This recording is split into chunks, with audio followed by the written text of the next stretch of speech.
Hi folks, this is the activity for the afternoon lab on July 12th. Using your own dimensions, I want you to make a wheel that rolls along a curved path as shown here. Now I did this thing in class. The only difference was that at the beginning of the curve, I had a straight line. In other words, I positioned that wheel so that it rolled along that straight line and then it ended up going on the curved path. But I want you to do that without actually having a straight line section. Okay? You'll see that there's a few things that you have to pay attention to when you do that. Good luck.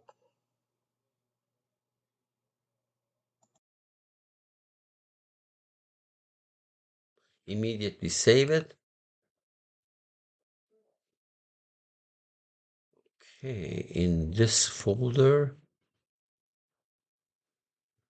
let me make the base first, or the ground. So I'm going to switch to assembly design and insert a new part in there. And I'm going to call this thing ground.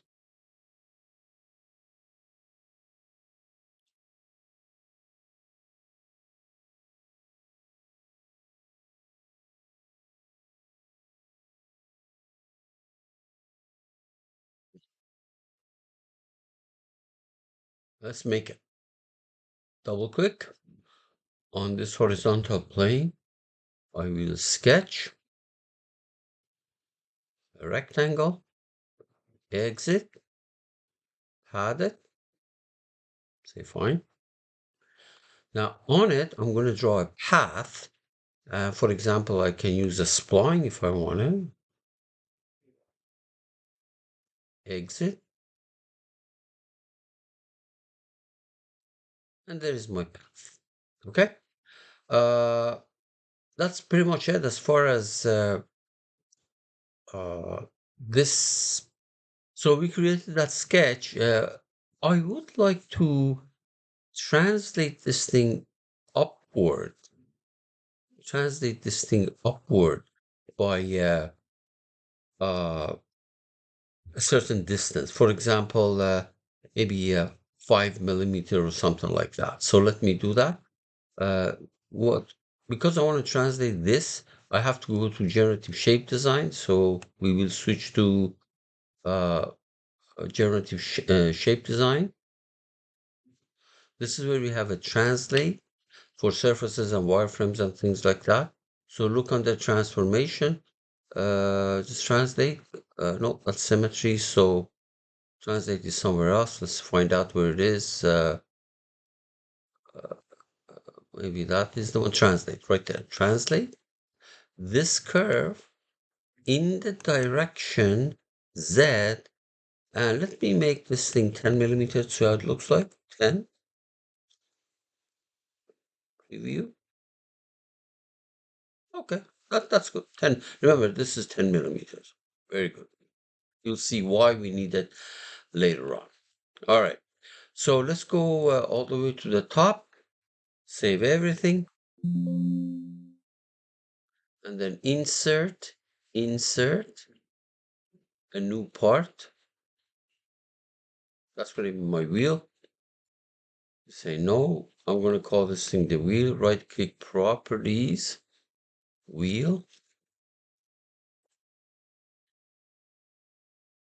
and wheel, and we're going to make it.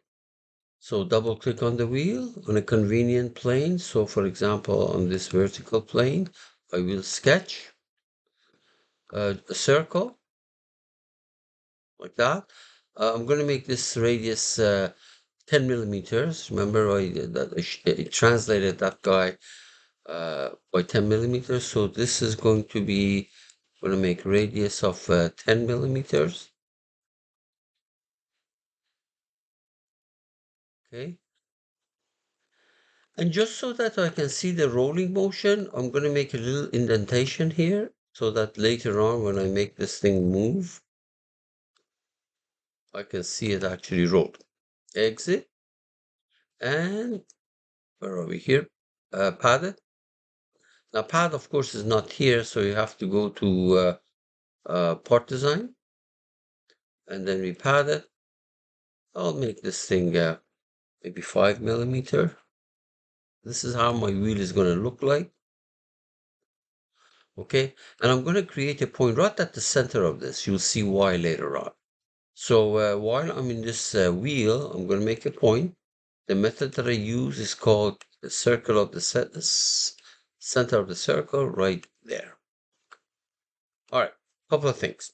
First of all, I want to bring this thing down and put it over there.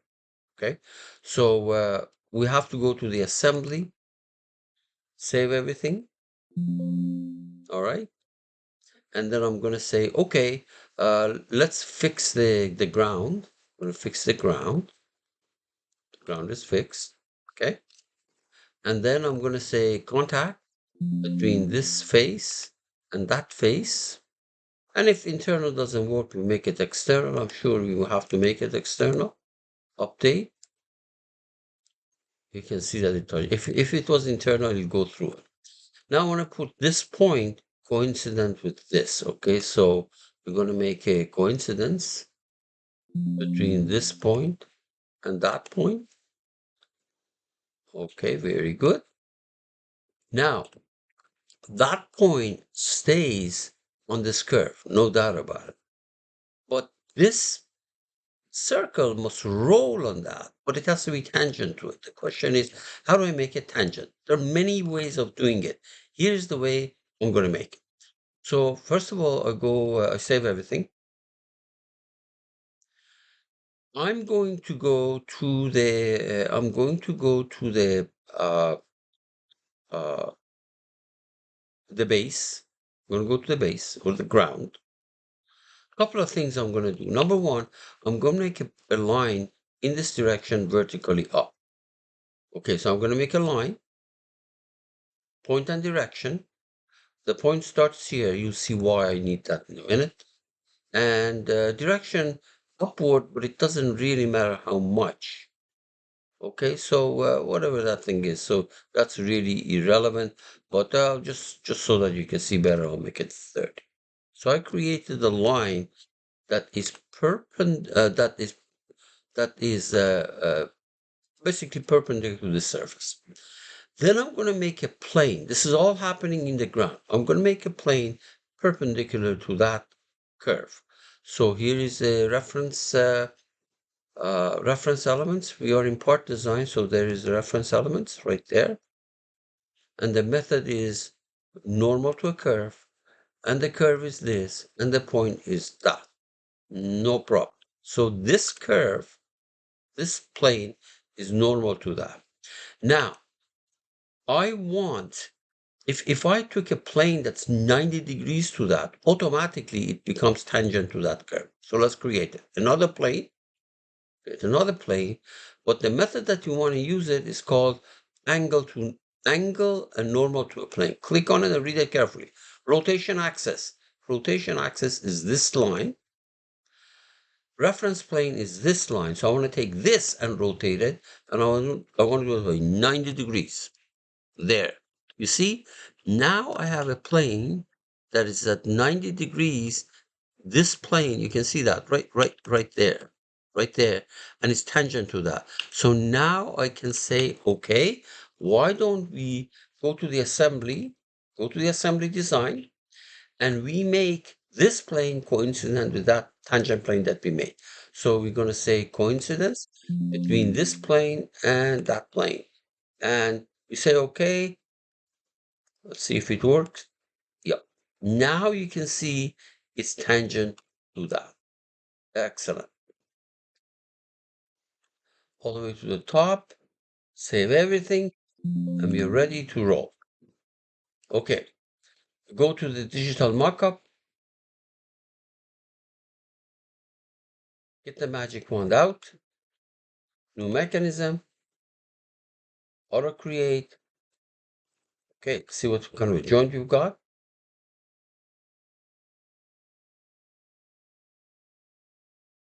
Well, we have a revolute and we don't want it. I'm going to delete this. I'm going to delete this joint. Don't delete the children, just delete the joint. I got that joint because of the constraints that I had, but I have to make my constraints myself. So this wheel is supposed to roll on them. Okay, so here is a roll curve joint. Curve 1 is here. Curve 2 is this outside circle. You're supposed to roll on that. Good. And this point, which belongs, by the way, to that wheel, must stay on this curve. So point curve joint, the curve is this translated curve, and the point is the one that I just created here as in the wheel. So I can take it from there. And I say, okay, degree of freedom 1. And I can make this point curve joint length driven. Notice that here the total length of that is 202. Mechanism can be simulated. Can I do it? Let's find out.